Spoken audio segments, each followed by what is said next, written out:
Hi everyone, welcome back. It's Moe, Swedish Whiskey Girl. And if you watched yesterday, you've already seen that I tried the Cotswolds 3-year-old and thought it was really lovely actually. And looked it up, it's about 60% in retail price. And I've been thinking about this. I would buy it for that price because I did think it was nice. But because Cotswolds is quite a new distillery, I would kind of want to compare that sample to their core releases. I don't know if this is just in my head, but something in my head says that if it's a fairly new distillery, I don't have anything else from them at home.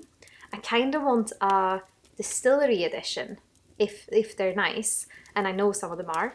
I kind of want like a distillery from the a bottle from the distillery first before I get an independent bottling of it. I don't know why, but it's just something in my head that says that. And I should have looked it up. I just thought of it now. I would maybe compare the prices and see, because from memory their releases are also really lovely, and if they were available at a price point I might just choose a distillery release.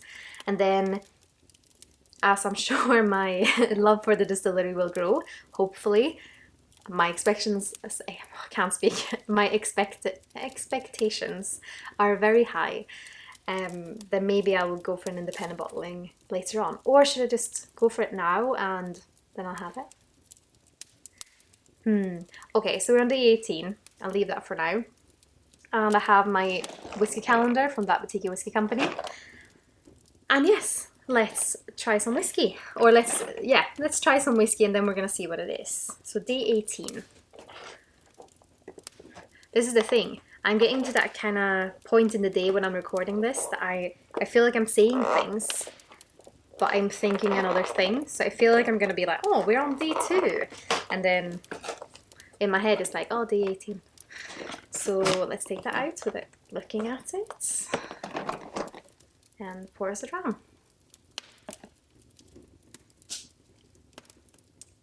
These are a little bit tricky. I promise I didn't look, I was just looking at the seal on this, because you can see that it's what's it called, the wax on it is a little bit tricky to open sometimes, and I felt like I was ripping it off, so I just wanted to see that I wasn't destroying everything. So let's have a look on the nose. Ooh. That's a good first expression or impression.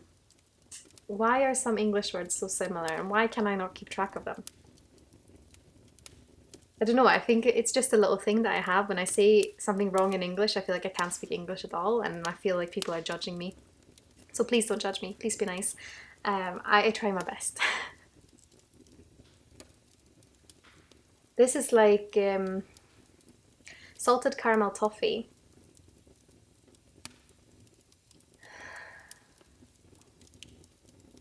And an island sea breeze.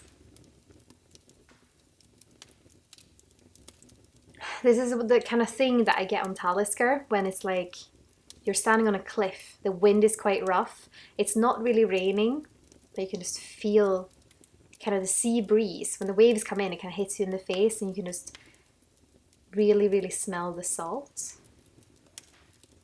It's all these kind of pastel-y, dark, mossy greens and like quite greyish blues. That's what it makes me think of, and this is really just a scene. So this scent is a scenery for me.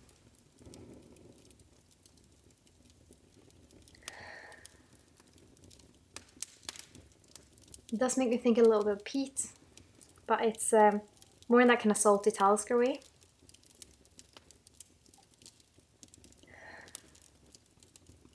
Let's have a taste, Sláinte.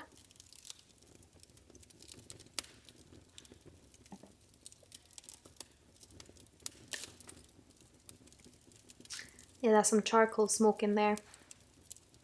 Very pleasant, quite light, but quite light, but different layers to it. It annoys me because I recognize this, but it's like I said in that other video, as soon as I try and think of distilleries, my head goes to one thing and then it sticks on it. So because I said Talisker, because it reminded me a little bit of Talisker in the nose, that's the only thing I can think of. And I'm like, what's on Islay? And it's like, oh, it's Lagavulin and Bowmore.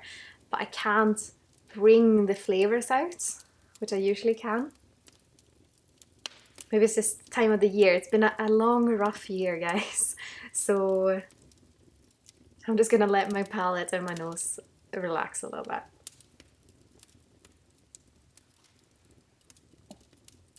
A bit of charcoal pineapples and pears underneath.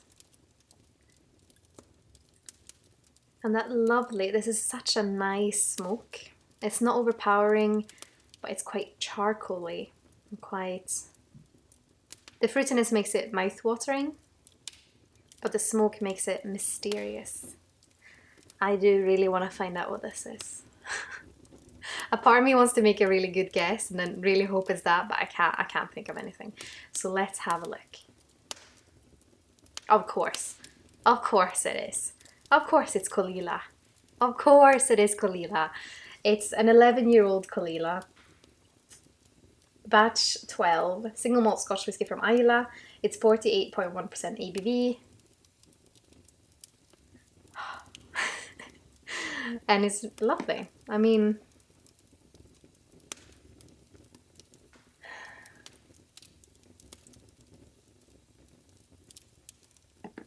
it is interesting when you try a whiskey and you know what it is.